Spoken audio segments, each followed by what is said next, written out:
visiting in October. So, where are you? South Wales.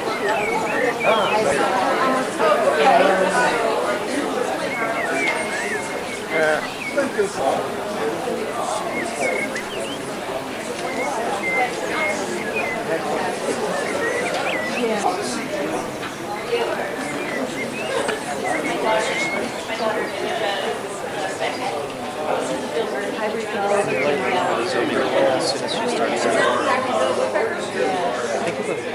Okay, folks. Thank you all for coming. It's not working? Can you hear me now? Okay. So you need to hold it up close. So thank you all for coming. My name is Mary Cather, and I'm Don's oldest daughter. And on behalf of me and my sisters, Donna, Heidi, and Betsy, we just want to thank you for coming and honoring our dad at a place he held so dear, personally and professionally. A celebration of life here at Nature Forward was one of his final wishes. The Crowder Messersmith Conservation Fund is a way to carry on his legacy of education, conservation projects, and helping people around the world who don't have the financial means to carry on their dreams. And later, Daphne will explain more about the fund and upcoming projects this year. After my dad's passing, we received over 50 contributions from many of you, and we thank you. Our dad wanted Becky Cromwell, Mark England, Mark Garland, and Daphne Gemmel to speak. So let's begin. And Becky's going to start first, and then the rest of you could just come up and follow. Thank you.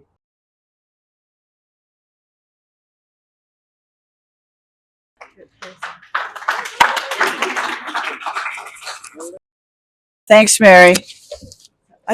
Should I be worried about this? You pin that to your shirt. Yes.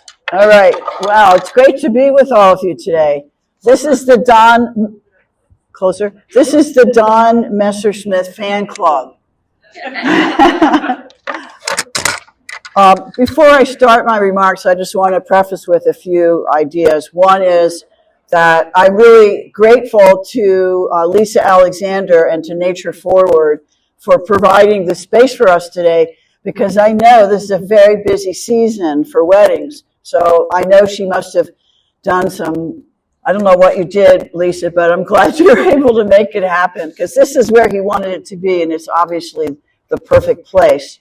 The second thing is I want to thank Don's family for all the work that you did individually and as a group to pull this off today, because anyway, you guys are just great, and your commitment to your dad's legacy is awesome, and I appreciate it so much. So I think there might be a few people out there that don't know who I am, like what's my claim to fame?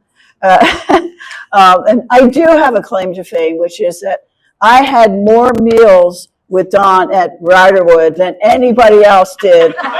And well, that was a good thing, because I got to know him really well. And as Don told me one time, Becky, it's so great that you can come and have dinner with me at Riderwood, because at the end of the month, now I have a way to use my meal tickets. All right, so the title of my remarks is God Works in Mysterious and Unexpected Ways. So I'm going to focus on my friendship with Don. First, you need to know the whole history of how our paths crossed. So go back in time with me to 1970. I was an undergraduate at the University of Maryland at College Park. And then there was a certain Professor Messersmith at College Park in 1970. He was in the entomology department, building his reputation as an excellent teacher. Of course, I would not have encountered him because I was an English major. Entomology. Did you get that? All right, never mind. He was also a student in College Park. Excuse me, I skipped a little bit here. I hope we don't something doesn't blow away here. Then there's the other party in this story, John Cromwell. He was also a student in College Park. He and I did not meet, but he was majoring in biochemistry, and that is probably how he knew about Dawn. Now, fast forward to 2008. Dawn and I have met, and this is bad because there's John and there's Dawn, so I don't want to mix them up. Okay.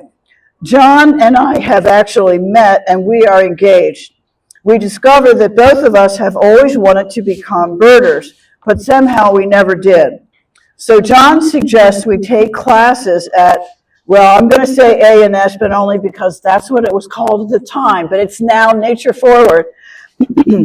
He goes to his computer, and then I hear him exclaim, "I can't believe it! Dr. Messersmith is still teaching." Of course, I had no idea who he was talking about, but he told me a little bit about Dr. Messersmith and why he was so special. That moment is etched in my brain. So we were going to sign up for classes, but then this next part is a little sad because John got very sick and he died in 2010. So we didn't get to go to the classes together. In 2011, I was struggling. Then I decided what I needed to do is sign up for classes at A&S. So I started BirdLife at A&S with Don. I found him to be an excellent teacher. His classes were engaging, lively, and fun, due to his corny sense of humor. I took all of the classes, and I loved going on the field trips. I even took his insect life class, despite the fact that I could care less about insects. Coincidentally, that was his last entomology class at A&S. Evelyn Ralston, who happens to be here today, was in that class, and she's an excellent photographer, and she took many photos of the class. Some of them are actually on display out there. After that, I did what many of his former students did, namely, I sent him an email occasionally asking about some aspect of bird identification. I also saw him at A&S events and occasionally on bird trips. Then, in May of 2013, he answered one of my emails and added a PS. "Would you be interested in meeting me for dinner at Riderwood?" Of course. We had a very nice dinner, and we bonded over three things. The first was birding, the second was chocolate, and the third was, and this is the most important, we were both recovering from the loss of a spouse.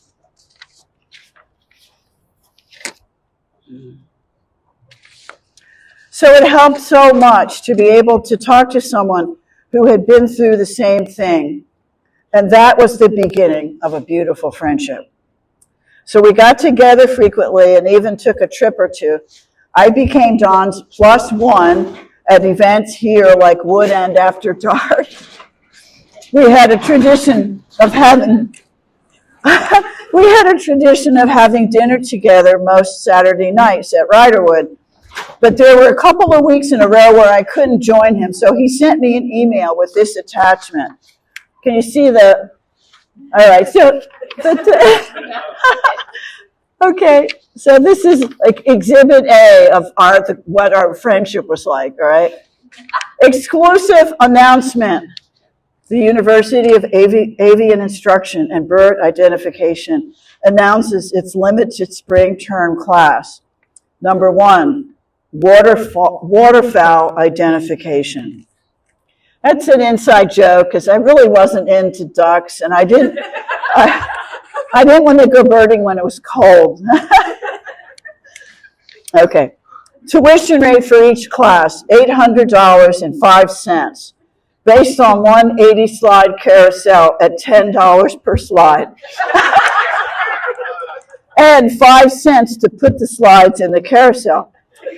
Or alternatively, one normal-sized Hershey milk chocolate bar with almonds. Class size is limited due to COVID restrictions to 1 student, preferably female, between the ages of 60 and 70. This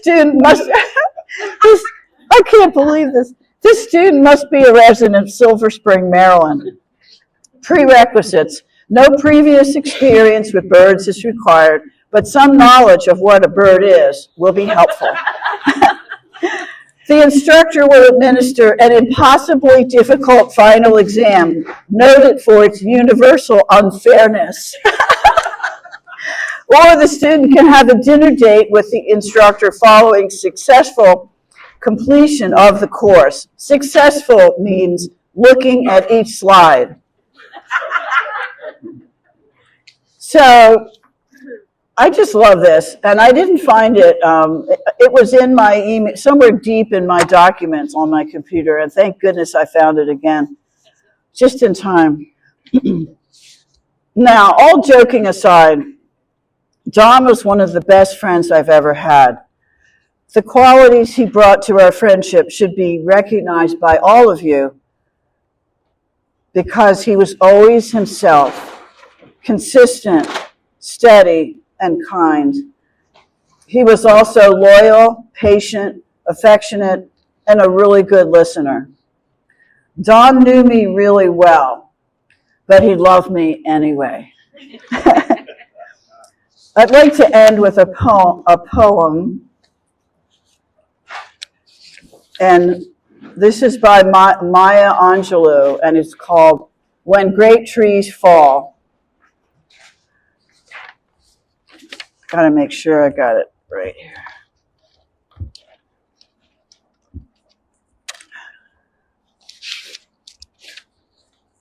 When great trees fall, rocks on distant hills shudder, lions hunker down in tall grasses, and even elephants lumber after safety.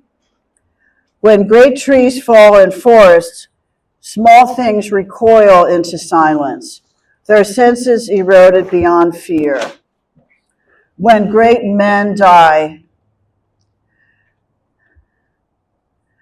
our memory suddenly sharpened, examines, gnaws on kind words unsaid, promise walks never taken. Great men die, and our reality, bound to them, takes leave of us. Our souls, dependent upon their nurture, now shrink.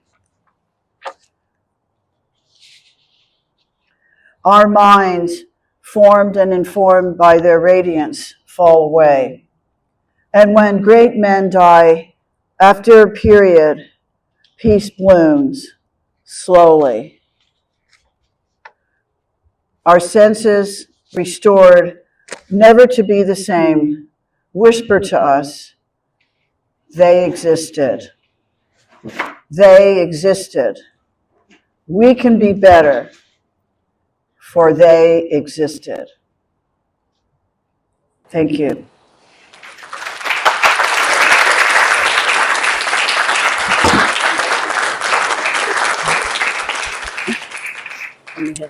Yeah.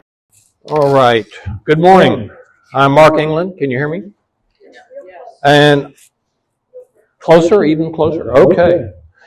And I'm honored to have been asked to speak about Don this morning. I first got to know Don by taking his bird life class in 1999.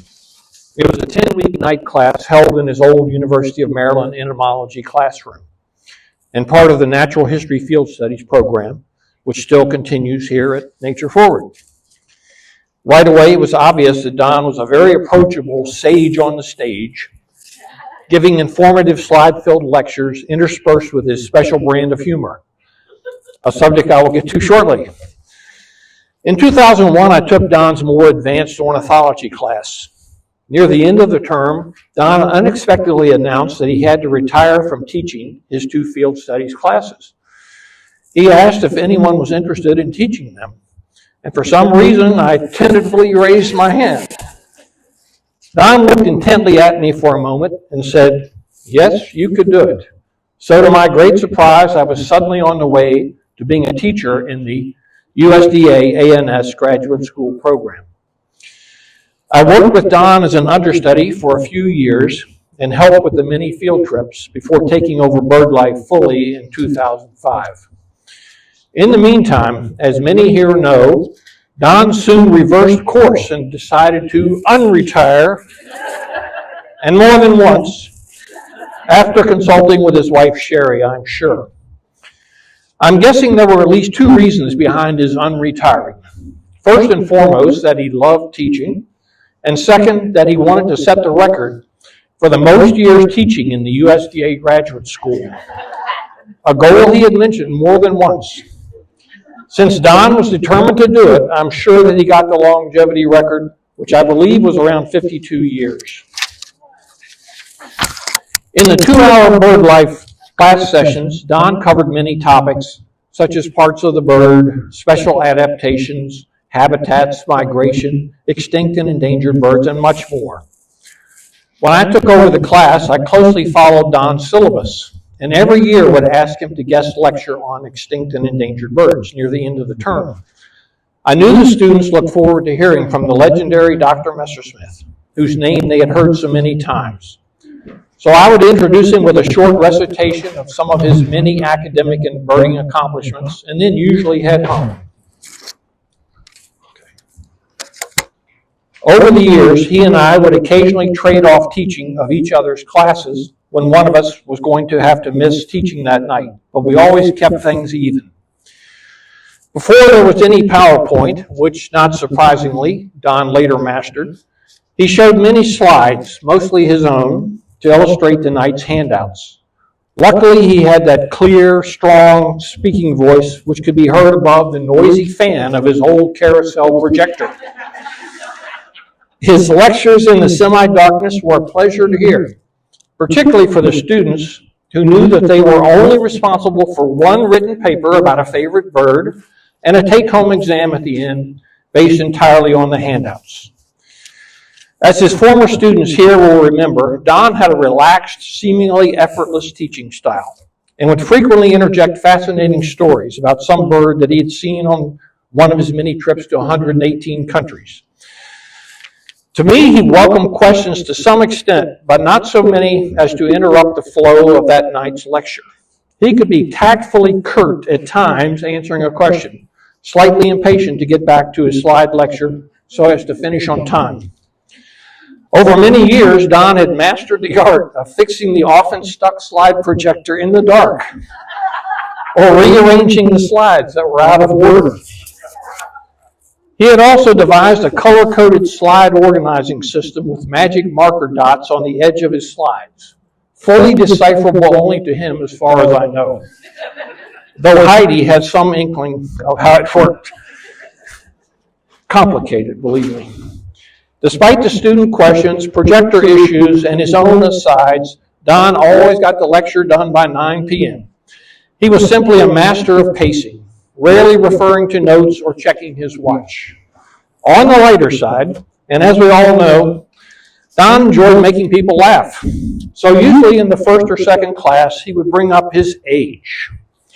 He had a little black attendance book from, I think, his Radford days, and would ask an unsuspecting student to read the name G.U. Washington out of the book. Don would then confirm that, yes, he had taught George Washington, and that he remembered George being a good student, but that little Tommy Jefferson had been nothing but trouble. All of this was done with his characteristic straight face. But you could easily tell that Don was having great fun every time he pulled this stunt.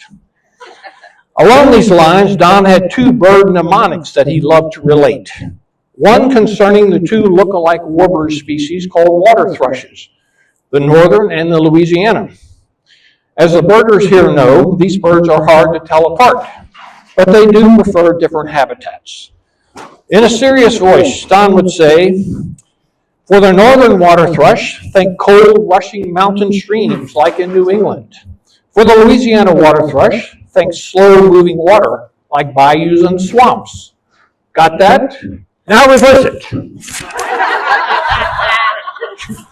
With those hand gestures and, of course, a straight face. He had another favorite mnemonic for the Royal and Caspian terns. All you really need to know is that the Royal tern has an orange bill and the Caspian tern has a red bill. But Don loved to elaborate on this simple difference. For the Caspian turn, he would say, remember that the Caspian Sea is in red Russia. And for the royal turn, you'll remember from world history that in Holland there was the Royal House of Orange. It's as simple as that, he would say to the befuddled-looking students. A final amusing memory is Don's frequently posed question. Did you ever lay awake at night thinking about ... meaning some oddity of bird behavior, which in every case the students had clearly not lost any sleep thinking over. Don always emphasized that field trips were at least as important for bird study as the class sessions, and I think he enjoyed them even more than lecturing. He never got tired of birding and liked talking about even common local birds on these Saturday outings. It was well known that Don never canceled field trips, saying that the weather would often change for the better and that it was too hard to reschedule the field trips, which was true. There finally came a day, though, that a near blizzard, I think, caused us to have to cancel a trip, though Don was still reluctant to concede that necessity. Later, as we know, Don began limping due to a bad leg, but he never complained, stoically continuing to lead the class trips and even going on more distant trips, as Mark and Daphne will likely talk about. He would, however, complain when students talked behind him, and on one field trip turned around and chastised the group for their loud chatting. One of the few times I ever saw him angry. Two other things that upset him were the exorbitant salaries paid to the Maryland sports coaches and the annual foul-ups by the USDA graduate school. Don would throw up his hands in exasperation and say, every year they make some mistake with my classes. After I'd been teaching the bird life class here at Wood End for a few years, I was talking to Don about how some nights I just didn't feel like rushing to a 7 o'clock class after a hard day's work. And I asked him if there had ever been times when he had not felt like going to the classroom. He looked puzzled, like I was asking a very strange question, and without hesitation simply said no, which amazed me. In the end, I think Don's Midwestern upbringing and work ethic, his innate character, and his Eagle Scout sense of right and wrong helped him see life clearly, almost simply, if you know what I mean. For such a brilliant man, Don was as open and relatable as a person can be, happy to share his knowledge and always generous to all. I'm so glad to have known him. Thank you.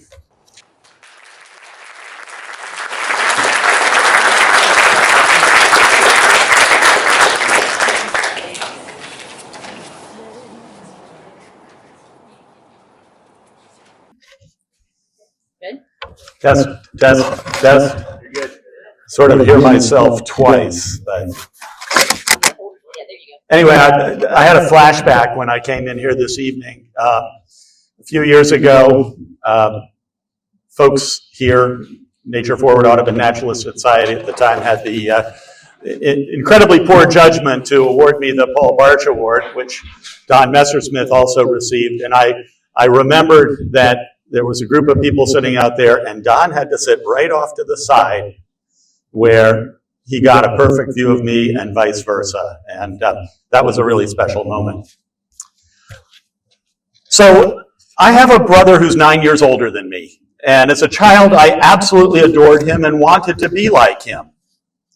Unfortunately for me, he's the rocket scientist in the family. He worked on the space program throughout his career. He majored in physics in college. So when I started at the University of Maryland, I signed up as a physics major. That didn't last long.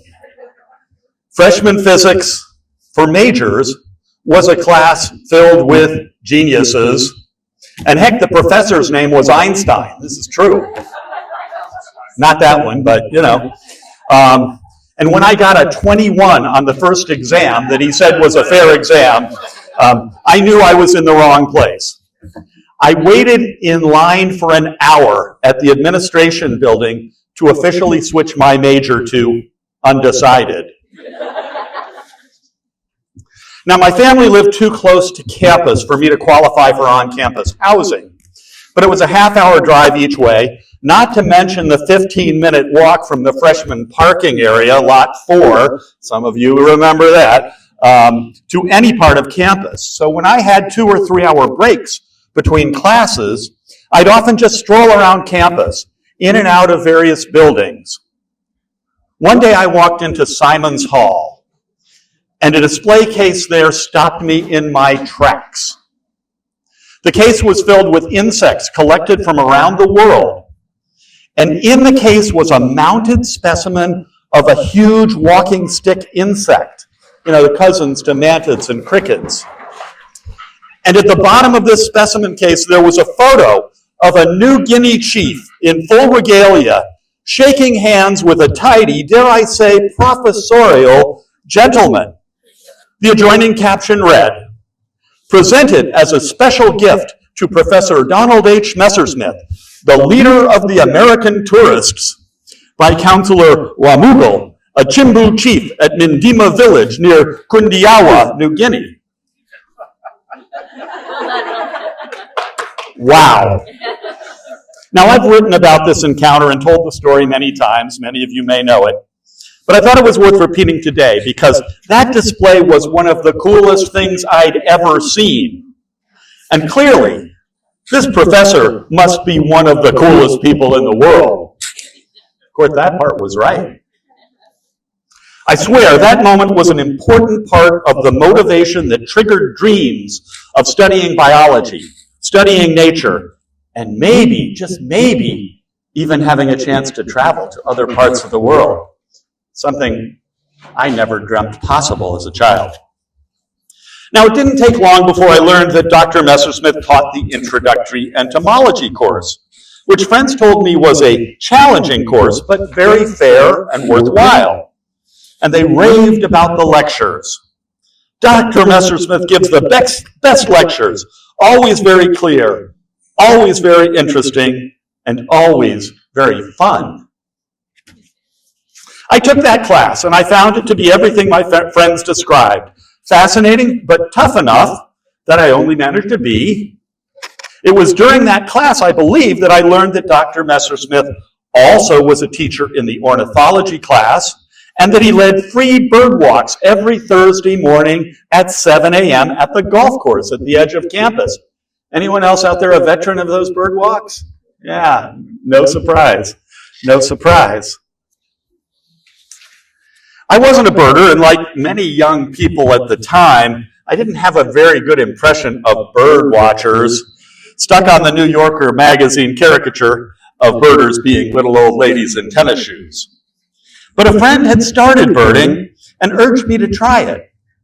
Besides, I thought, if I'm going to have a career as a naturalist, it would surely help to know something about birds. I went on that first bird walk without binoculars, and I was pretty clueless about what was going on. But Dr. Messersmith and some of the regulars were very welcoming, handing me their binoculars from time to time. Dr. Messersmith invited me to come to his office later that day, as he had some loaner binoculars. I did so, and he took the time to chat with me, to ask about what I was studying, to learn a bit about me. In a giant university like Maryland, as an underclassman, I'd never had a professor genuinely pay attention to me. That was very, very meaningful. I soon became a regular on these bird walks.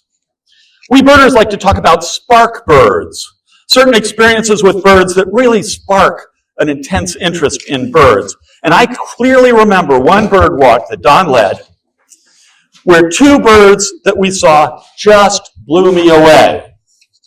One, a red-breasted nuthatch, hanging upside down, probing into a pine cone. Oh my God, was that cool. And the other, anyone want to guess? Was a springtime walk. It was the myrtle warbler, the yellow-rump warbler, which now I see by the thousands at Cape May. But it was in breeding plumage, and I'd barely even heard of tiny little brightly colored birds called warblers, and I'd never seen one. The sharp black and white and yellow colors of the myrtle warbler just amazed me.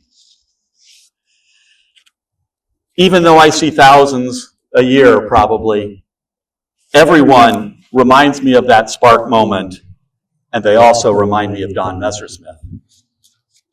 Before long, I was taken under the wing, so to speak, of another faculty member, Dr. Emmett Wright, who became my advisor and guided me to my bachelor and master degrees.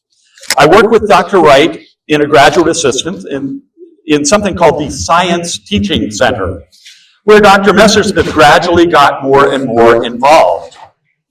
When it came time to choose a committee to evaluate my master's thesis, it made a lot of sense to ask Dr. Messersmith, and I was delighted when he accepted. My interactions with Don at the Science Teaching Center were always good, bordering on collegial, though it would be many, many years before I could stop calling him Dr. Messersmith and actually call him Don. And I also kept going on many of those Thursday morning bird walks. And by grad school, I had acquired my first binoculars, Bushnell Custom Compacts. When I came to work here at Wood End for the Audubon Naturalist Society, I learned of Don's many long-time contributions to the education program here, like Mark was talking about. Most notably through the natural history field studies. When the organization first wanted to run some tours outside of the region a few years before I came to work here, they had turned to Don, and for a short while, they planned to run trips jointly with ANS and World Nature Tours. For whatever reason, that plan was shelved, and when I came to work here, I was tasked with essentially creating a travel program. I made some mistakes right away, but a few mentors helped me immensely, some who had traveled with Don and shared his insights with me. Now we fast forward to 1999. As the year 2000 was approaching with lots of fanfare throughout society, I thought it would be great to run a very, very special trip at the beginning of that landmark year. Don had mostly stopped running World Nature Tours, so I asked him if he would lead an Australia trip in January 2000. I was floored when not only did he agree, but he insisted that I come along with him. Wow, I jumped on that opportunity, and what a great trip it was. Later, he paid me the ultimate compliment by coming along as a participant on trips I led to Cuba, which is where he tallied his life bird number 4,000, and later to St. Paul and the Pribilof Islands, which are Alaskan islands in the Bering Sea. He even came to Cape May a couple times, and we went birding together. And I remember him asking me about the differences between common and Forster's terns, two similarly appearing species that I see much more often in Cape May than I had seen when I was back here in the DC area. Now, he acted like he was really learning from me, but I think he was testing me. Not so much about the details of those two species, but he wanted to watch me teach about birds. It was a moment I treasure today. I'm going to do a quick aside. I'll make these photos available, but here he is displaying the art of boomerang throwing on that Australia trip.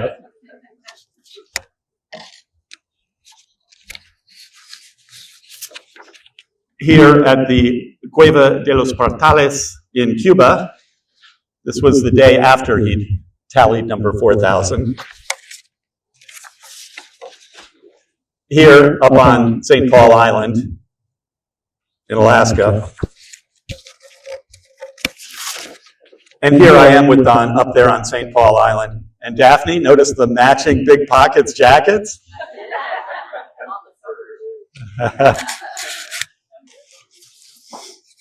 Across those years, I was able to see many facets of this extraordinary diamond of a man. First, it was as a role model. Were other students moved by that display in Simon's Hall?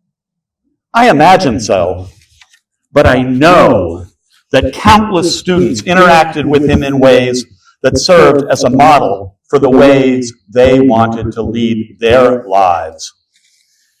Then as a teacher, and was there ever a more gifted and natural teacher? Don was genuinely fascinated and delighted with the wonders of the natural world, and he taught much more than the facts. He sparked the wonder in me and in thousands of other students through his excitement and profound knowledge.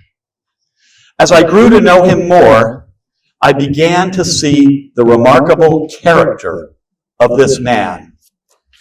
Deeply compassionate, thoughtful, caring, utterly reliable, and about as likable as anyone I've ever met.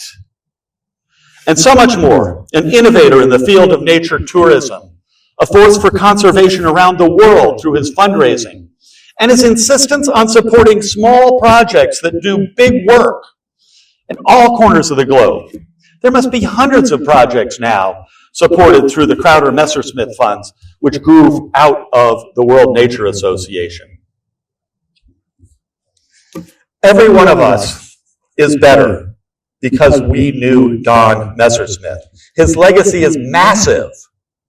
And as a teacher, there can't be many others in this world who taught as many classes and reached as many students as Don did.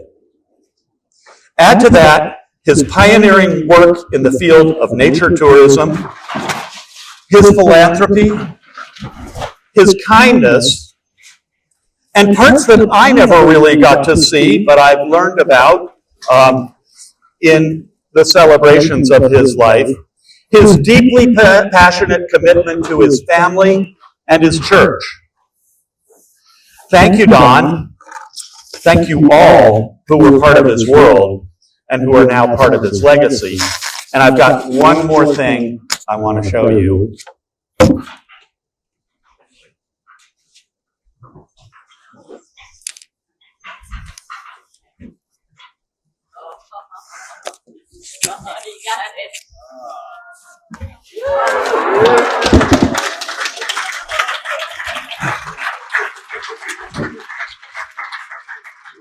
When I left my job here to move to Cape May, there was a big celebration.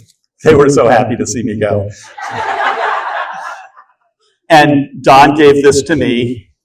For Mark, may one of the largest insects in the world continue to inspire you. Best wishes, Don Messersmith.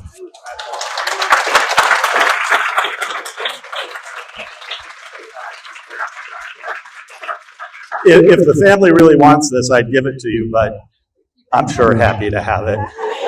Thanks, everybody.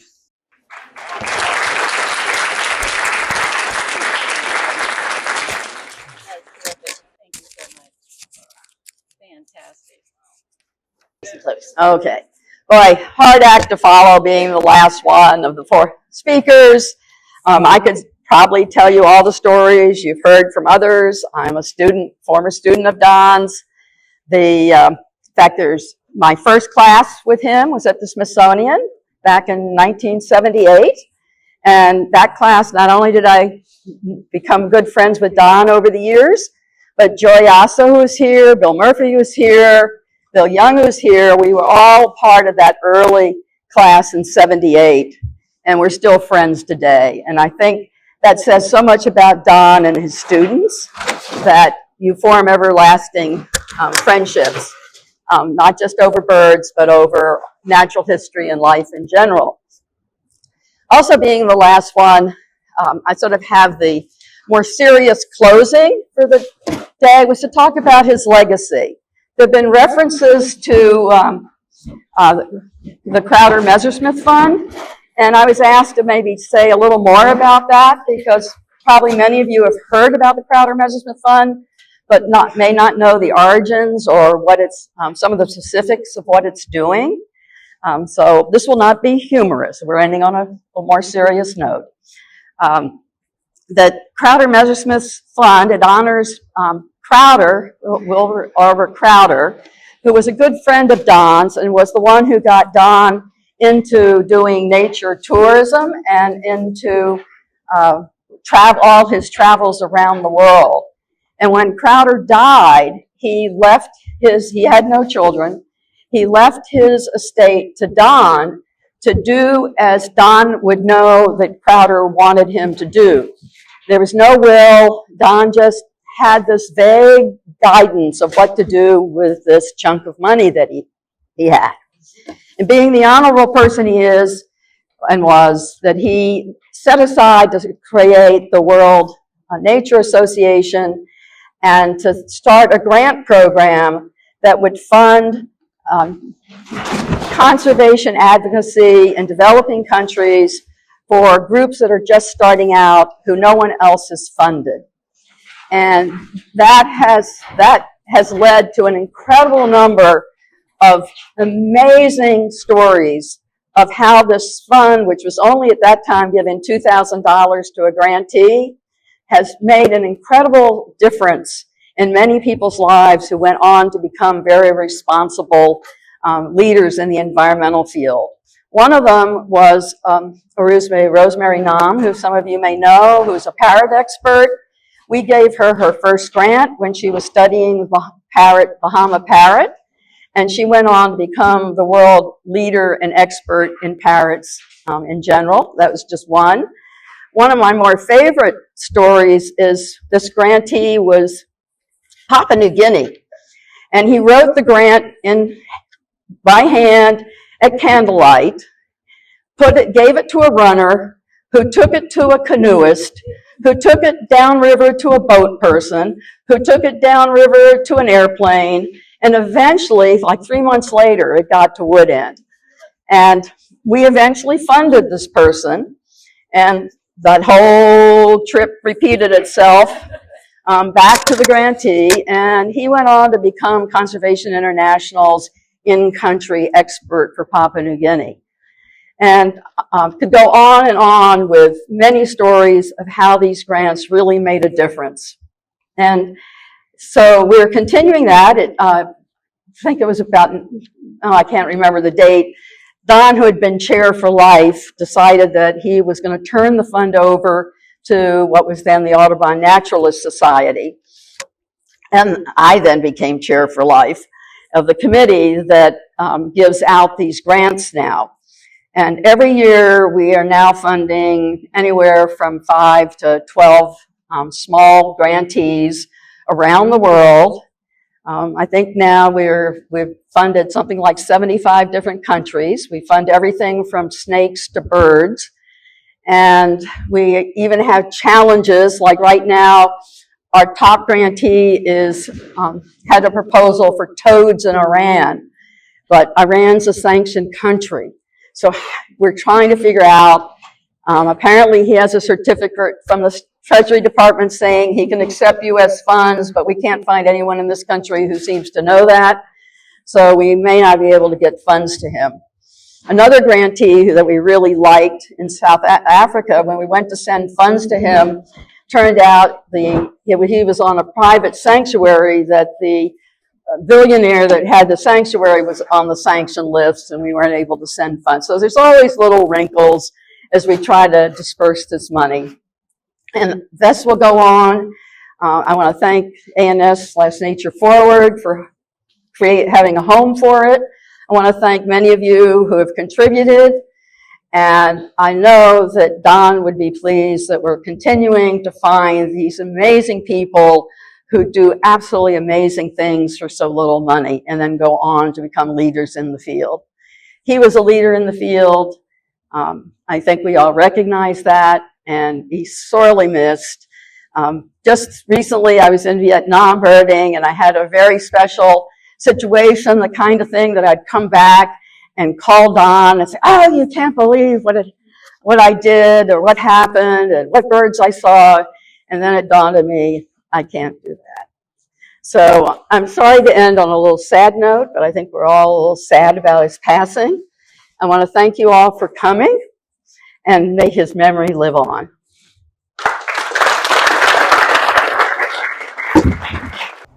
Good morning. I'm Heidi. I'm Don's youngest daughter, and I want to thank everyone for coming, and I want to thank you for all of our speakers.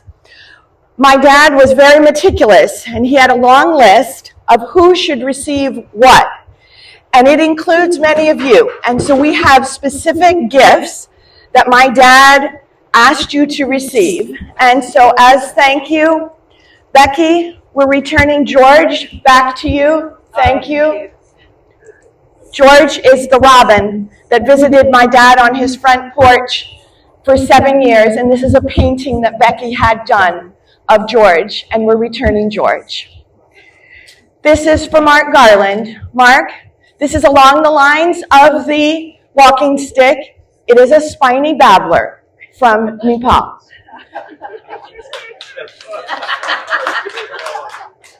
Yes, it's a real stuffed bird. Lisa, this is for you. Lisa will be speaking in just a moment. This is a very precious jade bird from China.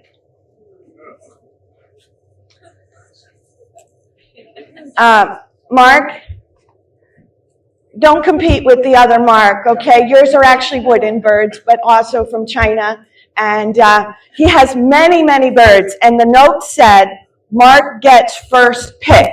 So I picked the ones I thought were the most beautiful. All right, and Daphne, you get the heaviest bag, all right? So, wait, I want to pull something out.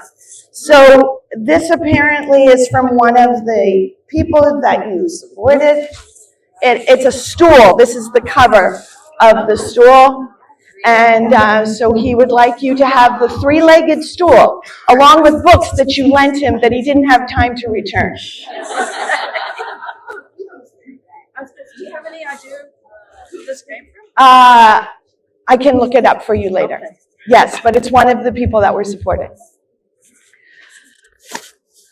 Now, one person asked me, your father was so amazing, but how was he as a father? And I just want to end by saying he was the most amazing father you could ever ask for. And so on behalf of all of my sisters, I just want you to know that he influenced his daughters just as much as he influenced, or more so, all of you. He loved us each individually, and he allowed us to become whatever we wanted to be. And yet it was in our blood to follow in his footsteps. And so all of us worked in outdoor camps at some point. We all have been teachers at some point in our careers. We love to travel. And although we didn't become outstanding bird watchers, we're familiar with backyard birds and we enjoy feeding them. His grandchildren are following in many of his footsteps too, and so his legacy goes on. As a lasting reminder of our dad, Nature Forward has put in a new bench and small garden area. And once we are done here, we invite you to go outside for a brief dedication led by Lisa Alexander. Another part of our dad's legacy that we're eager to share is his extensive library. And we encourage you to please take a book or two with you today. If you're interested in more, talk to us. We have more at home. There is no cost, but there's the box there to make a donation towards the Crowder Messersmith Fund to continue to support projects like Daphne discussed. As we conclude the day, not yet, but further on, we encourage you to look at the displays. If you notice the slideshows, my father made all of those, 1,200 slides, each labeled with name, place, and date. And he did not finish it, though. He said, I can't put in the last 2 slides because that means the story of my life will be over. And down to the last, he didn't want to finish. He often said it was a charmed life, and it was so blessed. There'll also be food that we invite you to enjoy. And we do want to thank Corcoran Catering for helping us with that. Now, I agree with my cousin who shared with me that his legacy continues on in love and shared memories. But I also believe that we can continue this legacy through specific acts as we walk in his footsteps. So perhaps in his honor, you'll teach someone, specifically in this upcoming generation, or travel to a new place and get to know people of other cultures, learn some more bird, insects, or plant names, or help someone in need or care for this beautiful earth.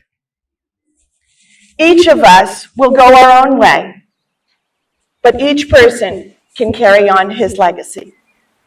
Thank you.